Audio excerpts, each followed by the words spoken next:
El representante especial de Estados Unidos para Venezuela, Elliot Abrams, y el viceministro de Relaciones Exteriores ruso, Sergei Ryabkov, se reunirán en Italia para conversar sobre la crisis política y social que atraviesa Venezuela.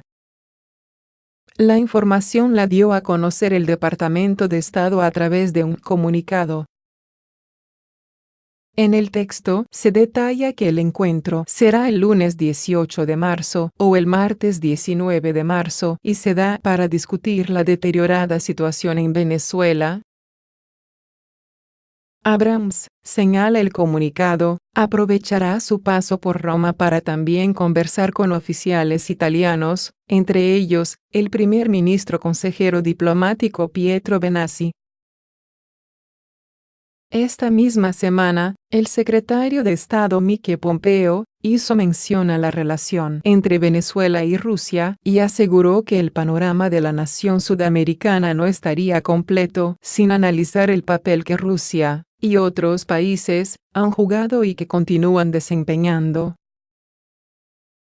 Pompeo señaló que Rusia también ha creado esta crisis que actualmente atraviesa Venezuela, alegando que ellos, por sus propias razones, han frustrado las legítimas esperanzas democráticas y los sueños del pueblo de Venezuela. Rusia, y otros países como China, Cuba y Turquía, han expresado su apoyo al presidente en disputa Nicolás Maduro después de que el presidente de la Asamblea Nacional, Juan Guaidó, se juramentara en enero como presidente encargado, apoyado por Estados Unidos. La mayoría de los países de la región y de Europa. Ryabkov confirmó la reunión y aseguró que tiene previsto ratificar la inadmisibilidad de la intervención armada en los asuntos de Venezuela por parte de Washington, reportó la agencia de noticias RT.